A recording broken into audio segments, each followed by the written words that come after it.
Please subscribe Tito Manny Vlog.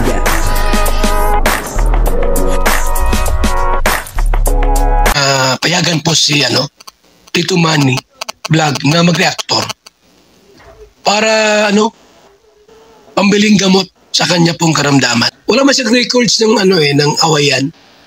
Walang record na nakipag-away ito. So okay lang yun kay Tito Manny. Ito po pala ang pinakamaganda para kay Kalingap Edo, no? At ito po ang pangarap niya na makasama niya habang buhay. Papanoorin po natin yung video at bibigyan po natin ng konting reaction. Pero bago po yan, ako muna po ay nagpapasalamat sa inyong lahat sa patuloy na tumatangkilik sa aking YouTube channel at nanonood sa aking video reaction. Patuloy lang po natin suportahan sila Kuya Bal Santos Matubang, Kalingap Rob at Ate Edna Vlog. Kung nanonood po tayo ng kanilang mga video, ay wag po natin skip yung ads upang sa ganun ay patuloy tayo makatulong sa kanilang adhikain sa pagtulong sa ating kapwa na naghihikaw sa buhay. At magandang umaga, magandang tanghali at magandang gabi sa inyong lahat mga kapatid. Saan man kayo ng panig ng mundo naroon ngayon ay mag-iingat kayo palagi at pagpalain kayo ng ating Panginoon.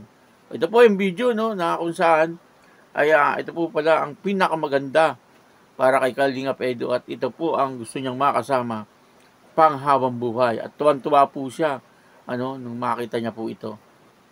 Ito po yung video. Ang kabuuan po ng video ito ay mapapanood po natin sa YouTube channel ni Kalingap Tata. Ayun, no?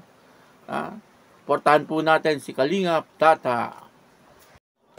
So yan po mga Kalingap, dito kami sa Nissan. Anong plano mo bro? Kalingap Edo. Hindi na ako hindi ko na ako mapigilan guys. Ito. Hindi na mapigilan. Nissan no? Nissan Navara guys. Nissan Navara, ang ganda bro. Bili na po kayo.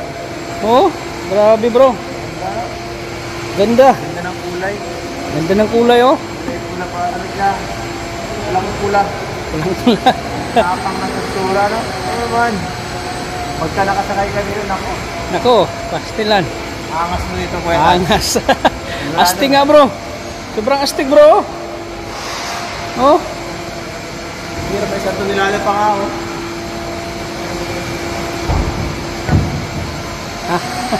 Ano yan? 1 tonelada. Hindi ka na magsisi dito bro, no? Hindi ka na magsisisigit sa Nissan Navara. Isang taong sa gipon, eh. Oh, mag-isang taon. Eds, mga isang taon mo. Eds, mga isang taon mo ipunan, no? Mga isang taong pag-iipon, Eds. Mga isang taon yan. Yun po, no? Talaga nga naman itong si Kalingap Edo, no? Ang pangarap niya po ay yung pick-up na Navara, no? Baka akala niyo na naman po kung sino na naman ang pangarap ni Kalingap Edo, no? Pero, maganda po yun, Ang gusto po ni Kalingap Edo na magkaroon siya nung pick-up na Navara, no? Kayang-kaya po yun ni Kalingap Edo kasi alam naman po nating lahat na napakasipag ni Kalingap Edo, At kung sakaling magkakaroon po siya ng ganung sasakyan, deserve naman po niya na magkaroon ng ganung klaseng sasakyan sapagkat yun nga pong mga iba natutulungan niya bakit yung kanyang sarili hindi naman niya po bigyan ng kaligayahan, di po ba? Kaya okay lang po na si Kalingap Edo ay magkaroon po ng pick-up na katulad na talagang napakaganda, kulay pula, po ang gusto ni Kalingap Edo na sasakyan na talagang panghabang buhay na, hindi po yung panandalian lang. Kung kukuha po siya, ay dapat yung brand new na, kagaya po nung ipinakita po ni Kalingap Tata, doon sa kanyang vlog.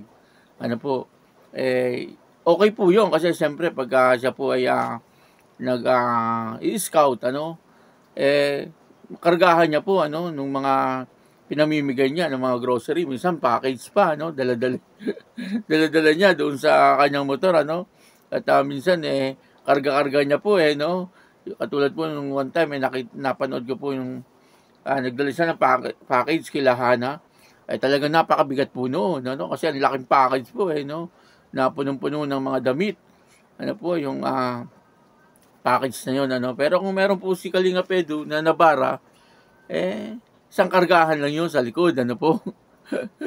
Yung kahit pa po gaano kalaki na package na ipadadala ng mga sponsor sa kanyang ini-scout, ano, eh talagang okay na okay, ano po, pang-scout na, pampamilya pa, ano. Siyempre, sa motor niya, ano, kung kasama niya yung kanyang pamilya, hindi naman po sila magkakasya dun sa kanyang motor, ano, bagamat napakaganda rin po ng motor ni Kalingap Edu, siyempre, ay iba pa rin po yung 4 wheels, ano, kasi siyempre, yung buong pamilya ay magkakasya doon, ano, kunyari, mayroon kayong happenings, ano, o yun po, no, meron na po siyang service, yung Navara na pick-up, ano, pero sabi niya, pag-iipunan pa niya, eh. Kaya-kaya po yun ni Kalingap Edu, ano, kasi siyempre, alam naman po natin lahat, na si Kalingap Edu, eh, napaka-atikharin sa buhay. Ibig ko pong sabihin, eh, sikap, ano po, siya ay nagsusumikap, ano, upang sa ganun ay maging maunlad din ang kanyang buhay at maging maayos ang kanyang buhay, ano po. At siyempre, pag yan naman po ay sa tulong din ng ating Panginoon, nakikita naman po ng ating Panginoon at talagang si Kalingap Edu ay matulungin din, ano, sa iba't ibang tao na kanyang kakasalamuha, ano. Siyempre, karamihan po sa pinupuntahan ni Kalingap Edu ay talagang karapat dapat ding tulungan, ano po, katulad nung sa tribo, ano. Makikita po natin, nakakaawa din naman po ang kalagayan ng ating mga kababayan na naandun sa tribo, ano. Karapat dapat din po itong tulungan. Si Roseanne, ano, Kalingap Edu rin po ang naka-scout dyan, ano po. At may iba pa siya mga tinutulungan. Tulad po nila Hana, ano, napakarami niya pong tinutulungan, ano. Sabi nga po ni Kalingap Rab, ay isa si Kalingap Edu sa napakasipag mag-scout, ano. Siyempre, pag nag-i-scout po, eh, talagang kailangan din po ng pantulong, ano. Hindi po pwedeng mag-scout ng walang daladalang pantulong, ano. Siyempre, si Kalingap Edu, eh, meron naman siya laging dalang pantulong at napakabait na tao ni Kalingap Edu. Makikita naman po natin sa itsura ni Kalingap Edu, no? Medyo tahimik lang siya, no?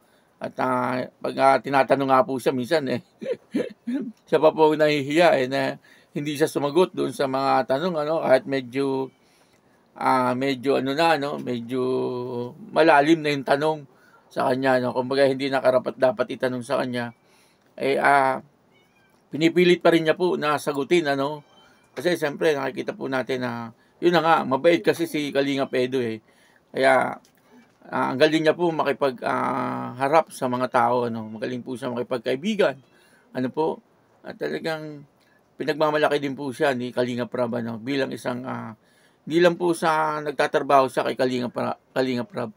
Siyempre bilang isang pinsan, ano, first cousin siya ni Kalingap Rab. At nakakatuwa din, ano, siyempre.